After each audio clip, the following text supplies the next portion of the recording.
16.1, 16.4, j'ai créé le récit de David et Goliath.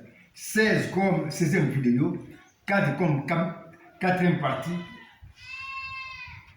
du récit, j'ai créé le récit de David et Goliath. Quand quelqu'un croit au Seigneur Jésus-Christ et se répand, Christ, sous la forme du Saint-Esprit, qui est sa puissance de résurrection, viendra en lui. Et va finalement écraser en lui la mauvaise pensée qui est la tête de Goliath, c'est-à-dire la source du péché qui donne la mort que j'ai représentée par Goliath. Pour présenter la promesse du Messie qui viendra sous la forme du Saint-Esprit, pour écraser en lui la tête du péché qui donne la mort, j'ai tenu compte du mouvement de David. Or, je peux donner la même promesse autrement, en tenant compte, cette fois-ci, du mouvement prophétique de la pierre lancée par David, comme dans le cas du bâton jeté par Moïse. Allons voir la même prophétie, mais qui est créée par le mouvement de la pierre lancée par David, que nous pouvons représenter par une flèche de mouvement prophétique. Ici après, ça c'est la flèche de mouvement de la pierre qui est lancée par David. Cette flèche ici, selon la pensée qui est dans la Bible, selon ma propre pensée, représente une prophétie biblique. Parce que nous avons vu que dans ma Bible, chaque mouvement crée une prophétie. Voici le chemin du mouvement de la pierre lancée par David, que nous avons ici représenté par une flèche qu'on appelle flèche de mouvement prophétique. C'est ça la flèche de mouvement de la pierre lancée par David. Or, je t'avais dit que chaque mouvement dans ma Bible qui a un départ et aussi une arrivée. Au départ de la pierre, dans ce mouvement de pierre que nous avons indiqué par une flèche de mouvement, au départ on avait David qui avait lancé la pierre. À la fin du mouvement, nous avons la tête de Goliath. C'est pourquoi nous voyons ici que la même flèche ici de mouvement est devenue maintenant un signe de liaison ou de l'unité qui a uni le départ et aussi l'arrivée qui est la tête de Goliath.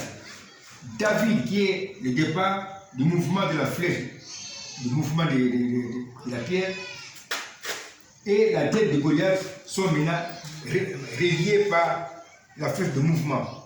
Nous pouvons représenter maintenant l'unité de David et de la tête de Goliath par le schéma suivant.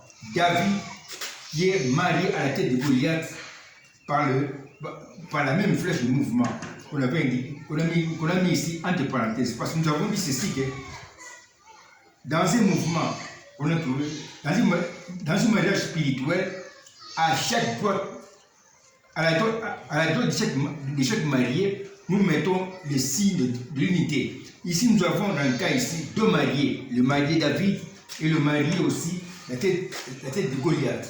À la droite de David, nous avons mis le signe de l'unité, même flèche de mouvement. Ici aussi, même flèche de mouvement.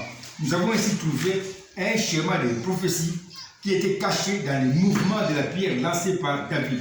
Parce qu'il t'avait dit ceci, que dans ma Bible, chaque mouvement d'un personnage biblique crée un mouvement, crée dans son mouvement une prophétie biblique, comme dans le cas ici. Nous avons trouvé un schéma de prophétie qui était caché dans le mouvement de la pierre lancée par David.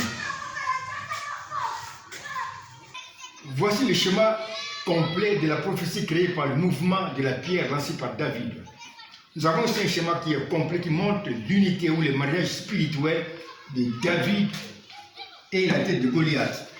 David ici est compté comme Messie déjà mort. Il est compté comme déjà mort d'après le titre qu'on avait vu. Dans le titre, on avait déjà annoncé que David, le Messie est déjà mort dans le titre. Mais il est compté comme ressuscité quand maintenant David est entré en mouvement. Le mouvement de David représente ici Christ qui était compté comme déjà mort dans le titre, qui est maintenant en mouvement. C'est pourquoi nous disons ici que David qui est compté comme Messie déjà mort et ressuscité. Et ici nous avons la tête de Goliath. Voici maintenant la prophétie au complet. Le Messie qui est représenté par David, qui sera mort, C'est dit, comme cela est promis dans le titre du film, et va ressusciter, comme cela est représenté dans le mouvement de David. Il va ressusciter sous la forme du Saint-Esprit dans celui qui va croire en lui et va écraser en lui la tête de Goliath. Je répète ce que j'ai dit. Voici la prophétie. Le Messie qui est rebaptisé par David sera mort, comme cela est promis dans le titre du film, et va ressusciter, comme cela est promis par le mouvement de David. Il va ressusciter sous la forme du Saint-Esprit dans celui qui va croire en lui et va écraser en lui la tête de Goliath. C'est-à-dire le commencement du péché qui donne la mort, qui est tout simplement la mauvaise pensée.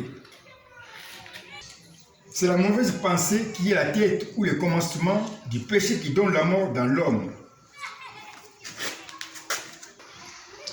Si quelqu'un a la mauvaise pensée, qu'il cultive ou nourrit, il va tomber et mourir.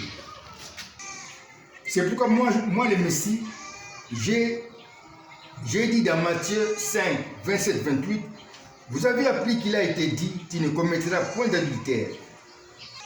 Mais moi je vous dis que quiconque regarde une femme pour la convoiter a déjà commis un adultère dans son cœur, c'est-à-dire dans sa pensée.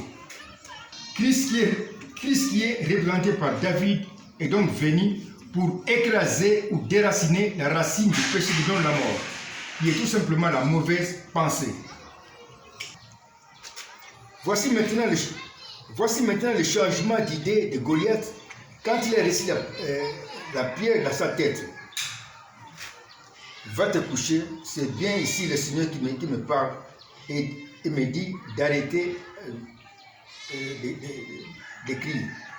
Va te coucher, on va continuer plus tard pour bien présenter la chose dans une...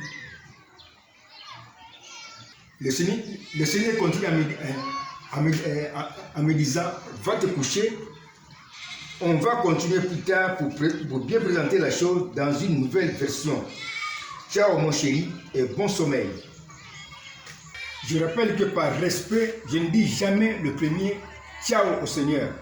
C'est quand lui-même me dit ciao chéri que je peux moi aussi lui dire ciao chéri parce que c'est le signe de notre unité ou de notre communion. La suite dans la vidéo 16, partie 5, j'ai créé le récit de David, de David et Goliath. La suite dans la vidéo 16, partie 5, j'ai créé le récit de David et Goliath.